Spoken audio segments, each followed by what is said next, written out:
Assalamualaikum warahmatullahi wabarakatuh. Pada kesempatan ini saya akan mempresentasikan tugas UAS saya di mata kuliah Studi Kelayakan Bisnis dengan tema analisis kegagalan startup Genius Education ditinjau dari aspek studi kelayakan bisnis. Pendahuluan yang pertama adalah latar belakang perkembangan startup digital Indonesia mengalami pertumbuhan yang sangat pesat selama beberapa tahun terakhir. Banyak perusahaan rintisan memperoleh pendalaman miliar rupiah dari investor karena dianggap memiliki prospek bisnis yang menjanjikan. Namun setelah pandemi COVID-19 berakhir, banyak startup yang mengalami kesulitan mempertahankan pertumbuhan usahanya. Beberapa startup besar seperti Zenius, JDID Indonesia, Bananas, Link Aja Syariah, Tani Hub, Fabelio, hingga Pagi-Pagi harus melakukan PHK massal bahkan menghentikan operasional perusahaan. Hingga salah satu startup yang menarik untuk dikaji adalah Genius Education karena pernah menjadi pelopor pembelajaran online di Indonesia, namun akhirnya menghentikan operasional bisnisnya. Kasus ini menunjukkan bahwa memiliki produk yang baik saja belum cukup apabila aspek kelayakan bisnis tidak dikelola secara optimal. Rumusan masalah, bagaimana profil startup Zenius. Yang kedua, apa penyebab Zenius berhenti beroperasi. Yang ketiga, bagaimana analisis berdasarkan aspek studi kelayakan bisnis. Yang keempat, apa rekomendasi agar kasus serupa tidak terjadi. Adapun tujuan yang pertama, mengetahui penyebab kegagalan Zenius, menganalisis kelayakan bisnis menggunakan berbagai aspek, memberikan rekomendasi perbaikan. Profil perusahaan. Secara singkat, Genius Education didirikan pada tahun 2004 oleh Sabda PS dan rekannya. Awalnya Genius menyediakan CD pembelajaran, kemudian berkembang menjadi platform pembelajaran online.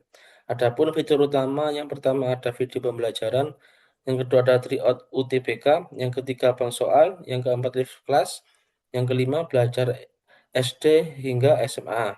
Selama bertahun-tahun, Zenius memperoleh pendanaan dari investor dan sempat menjadi salah satu startup edutech terbesar di Indonesia. Namun pada tahun 2024, perusahaan resmi menghentikan operasionalnya karena tidak mampu mempertahankan model bisnis yang berkelanjutan. Analisis berdasarkan aspek studi kelayakan bisnis. Yang pertama ada aspek pasar dan pemasaran.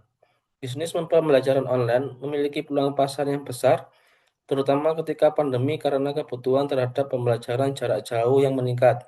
Perusahaan juga memiliki keunggulan berupa brand yang cukup kenal dan materi pembelajaran yang berkualitas.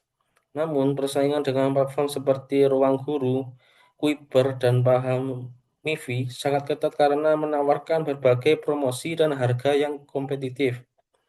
Setelah pandemi berakhir, masyarakat kembali banyak menggunakan pembelajaran tatap muka sehingga pemerintahan layanan pembelajaran online menurun. Dengan demikian, pasar masih memiliki peluang. Tetapi perusahaan perlu memiliki strategi pemasaran dan retensi pelanggan yang lebih kuat. Yang kedua ada aspek teknis operasional. Dari sisi operasional, perusahaan memiliki aplikasi server materi pembelajaran dan video yang mendukung kegiatan bisnis. Namun model bisnis ini membutuhkan biaya operasional yang tinggi, seperti biaya produksi konten, gaji tutor dan karyawan, server, pengembangan aplikasi, serta pemasaran. Ketika jumlah pelanggan menurun, biaya tersebut tetap harus dikeluarkan sehingga efisiensi operasional menjadi masalah. Kondisi ini dapat menyebabkan beban perusahaan semakin besar dan mengurangi kemampuan menghasilkan keuntungan. Yang ketiga ada aspek manajemen. Dari aspek manajemen, perusahaan menghadapi masalah dalam mengendalikan biaya dan dalam mencapai efisiensi. Besarnya pengeluaran serta ketergantungan terhadap pendanaan investor menunjukkan bahwa perusahaan belum mampu menciptakan keuntungan yang stabil dari kegiatan operasionalnya. Ketika pendanaan semakin terbatas, perusahaan harus melakukan pengurangan biaya, termasuk melalui PHK. Hal tersebut menunjukkan adanya kelemahan dalam pengelolaan sumber daya dan strategi bisnis jangka panjang. Yang keempat ada aspek keuangan. Aspek keuangan menjadi faktor paling menentukan kelayakan bisnis. Pendapatan diperoleh dari langganan premium, kerjasama dengan sekolah, dan berbagai program pembelajaran. Namun pendapatan tersebut belum mampu menutupi biaya perusahaan yang meliputi iklan, promosi, diskon, gaji karyawan, serta pengembangan teknologi. Kondisi ini menyebabkan burn rate tinggi dan perusahaan bergantung pada pendanaan investor untuk mempertahankan operasional. Ketika investor mengurangi pendanaan, perusahaan mengalami tekanan arus kas yang semakin besar. Oleh karena itu, dari aspek keuangan, bisnis menjadi kurang layak untuk dilanjutkan tanpa perubahan model bisnis dan strategi keuangan yang signifikan. Yang kelima, ada aspek hukum. Secara hukum, perusahaan telah memiliki badan usaha dan menjalankan kegiatan operasional sesuai ketentuan yang berlaku. Tidak terdapat permasalahan hukum yang menjadi penyebab utama kegagalan bisnis. Namun kepatuhan hukum hanya menjadi salah satu syarat kelayakan dan tidak dapat menjamin kelangsungan perusahaan apabila aspek pasar, manajemen, dan keuangan mengalami masalah. Yang keenam ada aspek sosial dan ekonomi. Dari aspek sosial, keberadaan platform pembelajaran online memberikan manfaat bagi siswa dan guru dengan menyediakan akses pendidikan yang lebih fleksibel. Namun penghentian operasional dapat menyebabkan siswa kehilangan akses pembelajaran, sementara guru karyawan kehilangan sumber pendapatan akibat PHK. Dari sisi ekonomi, kondisi tersebut juga menimbulkan kerugian bagi investor, mengurangi lapangan pekerjaan, serta menurunkan kepercayaan terhadap bisnis startup yang memiliki tingkat ketergantungan tinggi terhadap pendanaan eksternal. Yang ketujuh, ada aspek lingkungan bisnis. Lingkungan bisnis mengalami perubahan yang cepat, terutama setelah pandemi berakhir. Perubahan perilaku konsumen, inflasi, kenaikan biaya operasional, serta semakin selektifnya investor dalam memberikan pendanaan, memberikan tekanan terhadap perusahaan. Startup yang belum mampu mencapai profitabilitas akan lebih rentan terhadap perubahan tersebut. Oleh sebab itu, perusahaan perlu mampu beradaptasi dengan perubahan pasar, mengendalikan biaya, meningkatkan efisiensi, dan membangun sumber pendapatan yang berkelanjutan. Bab keempat yaitu faktor penyebab kegagalan jenius. Berdasarkan hasil analisis studi kelayakan bisnis, kegagalan jenius tidak disebabkan oleh satu faktor, melainkan kombinasi antara masalah keuangan, persaingan, perubahan pasar, dan pengelolaan bisnis. Faktor-faktor utama tersebut adalah sebagai berikut. Yang pertama, ketergantungan terhadap investasi. Jenius membutuhkan pendanaan investor untuk mendukung operasional, pengembangan teknologi, produksi, materi pembelajaran, dan pemasaran. Yang kedua, belum mencapai profit yang stabil, jumlah pengguna yang besar tidak secara otomatis menghasilkan keuntungan.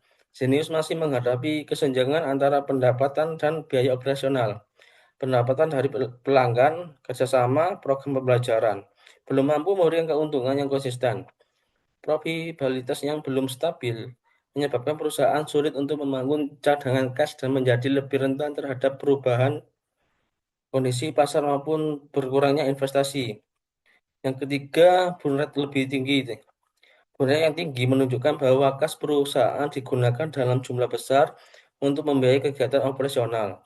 Pengeluaran tersebut antara lain untuk pemasaran produk konten, teknologi server, gaji karyawan, dan pengembangan produk. Jika pengeluaran lebih besar daripada kas yang masuk, perusahaan akan terus membutuhkan pendanaan baru. Apabila pendanaan tidak tersedia, kemampuan perusahaan untuk bertahan menjadi semakin pendek. Yang keempat, ada persaingan yang sangat ketat. Industri edutech memiliki persaingan yang tinggi dengan hadirnya berbagai platform pembelajaran digital. Kompetitor menawarkan harga, promosi, fitur, dan materi pembelajaran yang beragam. Yang kelima, penurunan penggunaan setelah pandemi. Pandemi meningkatkan kebutuhan terhadap pembelajaran online karena kegiatan belajar dilakukan secara jarak jauh. Namun setelah sekolah kembali melaksanakan pembelajaran tatap muka, kebutuhan terhadap layanan belajar online mengalami perubahan. Sebagian pengguna kembali menggunakan metode pembelajaran konvensional sehingga permintaan terhadap platform digital akan menurun. Kondisi ini menjadi tantangan karena perusahaan harus menyesuaikan strategi dengan pasar pasca pandemi. Yang keenam, biaya operasional yang besar. Operasional platform pembelajaran digital membutuhkan biaya yang tinggi, seperti produksi video, pembelajaran tutor, dan karyawan server, pemeliharaan aplikasi, teknologi, serta pemasaran. Ketika jumlah pengguna pendapatan menurun, biaya tersebut harus ditanggung. Ketidakseimbangan antara pendapatan dan biaya membuat perusahaan mengalami tekanan keuangan yang mendorong perlunya pengurangan biaya termasuk pengurangan tenaga kerja. Yang ketujuh adalah strategi bisnis kurang adaptif. Perubahan lingkungan bisnis yang cepat menuntut perubahan untuk terus melakukan inovasi dan menyesuaikan strategi. Yang kedelapan ada ketidakseimbangan antara pertumbuhan efisiensi. Pertumbuhan jumlah pengguna harus diikuti dengan penindaan pendapatan dan efisiensi biaya. Promosi diskon memang dapat meningkatkan jumlah pengguna, tetapi biaya untuk mendapatkan pelanggan terlalu tinggi. Sementara pelanggan tidak bertahan lama, pertumbuhan tersebut justru meningkatkan beban perusahaan. Oleh karena itu, perusahaan tidak hanya perlu mengejar jumlah pengguna, tapi juga memperhatikan loyalitas pelanggan, pendapatan per pengguna, dan biaya memperoleh pelanggan.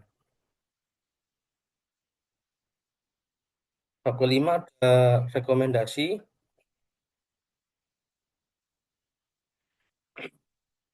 Berdasarkan hasil analisis terhadap faktor yang menyebabkan kegagalan jenius, diperlukan strategi perbaikan agar bisnis digital, khususnya startup pendidikan, dapat bertahan dan berkembang secara berkelanjutan. Yang pertama ada fokus pada profitabilitas. Perusahaan tidak seharusnya hanya mengejar pertumbuhan jumlah pengguna, tapi juga harus memastikan bahwa pertumbuhan tersebut menghasilkan pendapatan dan keuntungan. Profitabilitas penting agar perusahaan mampu membiayai operasional secara mandiri dan tidak terus bergantung pada investor.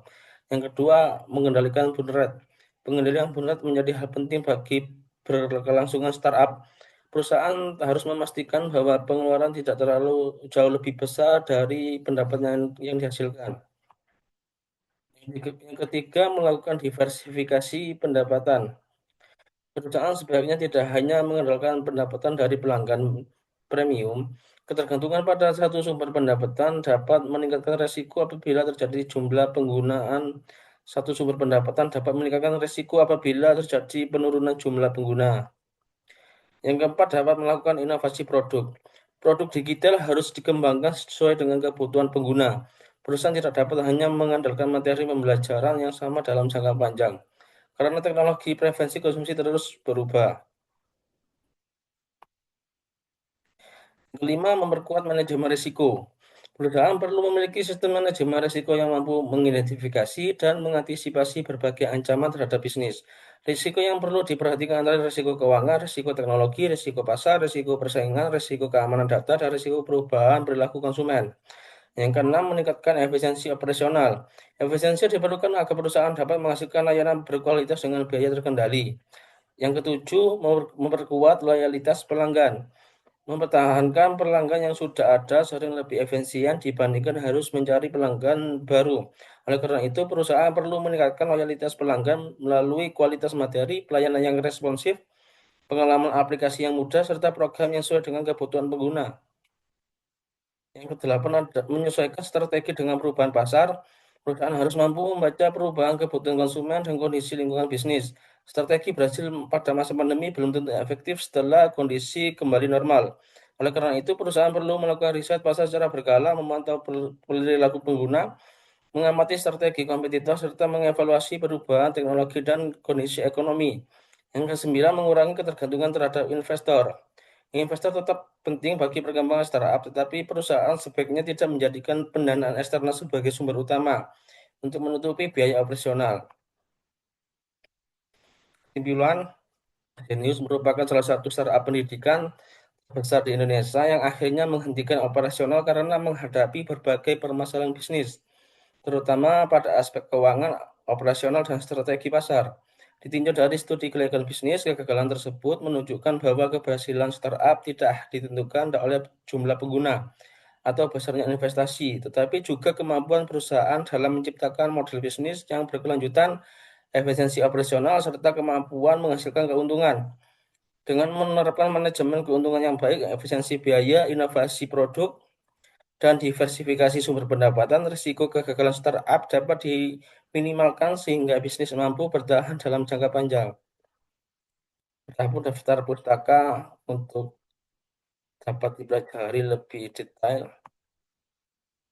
Terima kasih, semoga presentasi ini bermanfaat bagi teman-teman semua. Kurang lebihnya mohon maaf, saya akhiri. Wassalamualaikum warahmatullahi wabarakatuh.